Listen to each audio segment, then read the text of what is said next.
chaîne, je vais réaliser ma première K-Influencer Interview. Si vous ne le savez pas déjà, je fais partie d'un programme du gouvernement coréen qui s'intitule le K-Influencer Academy Programme, qui a pour but de réunir des créateurs de contenu du monde entier afin de partager leur passion commune pour la culture coréenne et de la diffuser à travers des contenus sur les réseaux sociaux. Avant d'aller plus loin dans la vidéo, n'hésite pas à liker, partager et commenter cette vidéo pour me dire si elle t'a plu et bien évidemment, abonne-toi. On passe à la première catégorie qui s'appelle À propos de moi et le contenu de ma chaîne.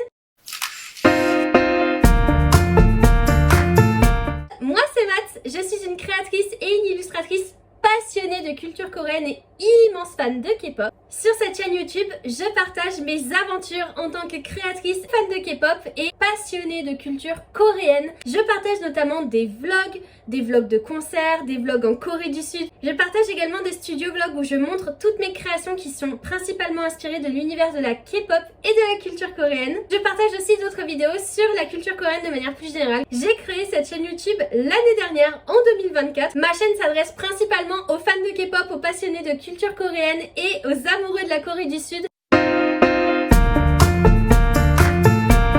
Tout simplement parce que c'est ce que j'aime le plus dans le monde. Ça fait partie intégrante de mon quotidien. Et la culture coréenne comme la K-pop, ce sont des sujets desquels je pourrais parler pendant des heures sans jamais me lasser. Passons à la deuxième catégorie. La motivation et l'expérience en tant que créatrice de contenu.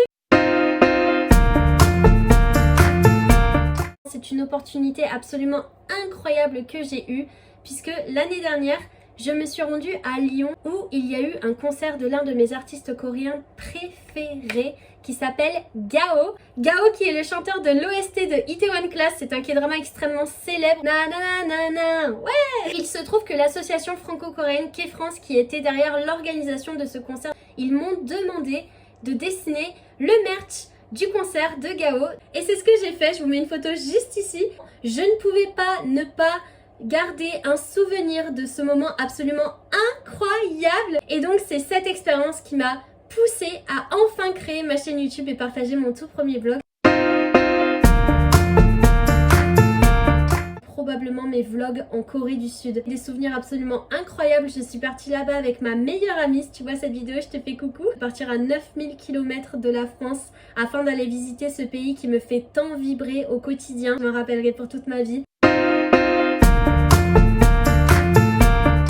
Créer du contenu à la maison c'est une chose, mais je crois que ce que j'aime le plus c'est vraiment créer du contenu à l'extérieur. C'est vraiment un challenge de filmer dehors, de parler devant tout le monde dans la rue, mais c'est quelque chose que j'aime tellement et ça me fait me sentir tellement vivante, tellement heureuse, c'est juste génial. Troisième catégorie. Oh yeah. Je vais faire une chorégraphie à chaque fois qu'on change de catégorie. La connexion à ton honneur, c'est la construction de communauté. Une des choses les plus iconique. La première fois qu'on m'a reconnue, l'année dernière, j'étais partie voir le concert de Suga de BTS au cinéma. Là, j'étais en train d'attendre mes copines, deux filles qui viennent me voir, qui m'arrêtent et qui me disent « Est-ce que c'est toi qui fais des vidéos sur internet ?» Oui, c'est moi. Et elles m'ont dit « Oh, mais on te suit, on adore ce que tu fais, c'est juste trop bien. » Je sais pas laquelle d'entre nous était la plus heureuse de rencontrer l'autre. En tant qu'illustratrice et créatrice, je participe également à des festivals de culture coréenne et à chaque fois j'ai l'occasion de rencontrer des abonnés et ça c'est juste un plaisir. Merci pour votre soutien. Pour créer cette communauté, j'ai vraiment voulu axer tout sur l'échange. À chaque fois dans chacune de mes vidéos, je pose des questions, ce qu'on appelle des call to action. Je vous incite toujours à liker mes vidéos, à les partager. C'est comme ça qu'on arrive à discuter tous ensemble. Une autre stratégie que j'ai mise en place, c'est être présente. Poster des shorts YouTube quasiment tous les jours. Poster des vidéos longues sur YouTube plusieurs fois par mois. Catégorie numéro 4. Concept de ta chaîne et le format créatif. Je pense que ma signature numéro 1, c'est littéralement du rose. Everywhere pink.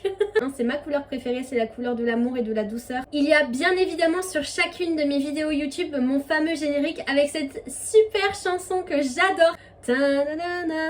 Au niveau des formats et des séries, eh bien, il y a les studio vlogs, il y a les vlogs concerts de K-pop.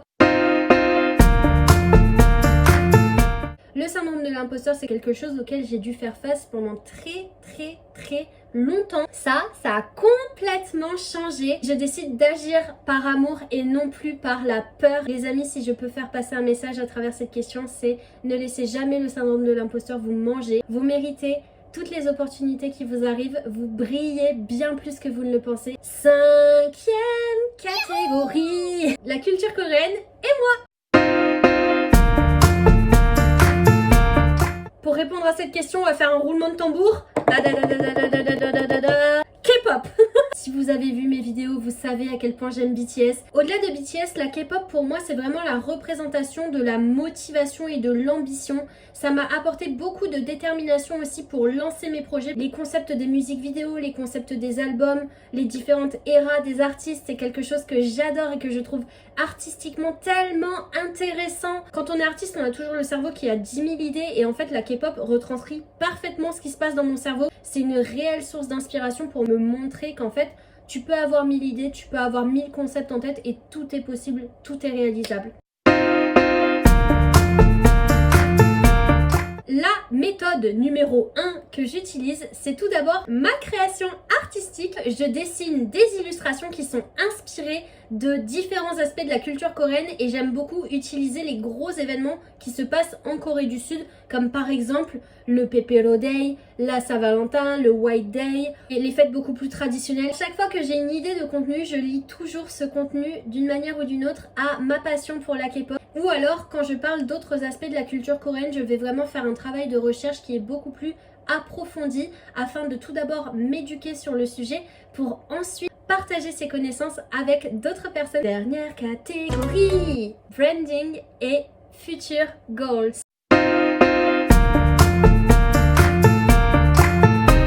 Tout d'abord comme mot-clé, j'espère sincèrement que les personnes qui tombent sur ma chaîne YouTube se disent que c'est une safe place.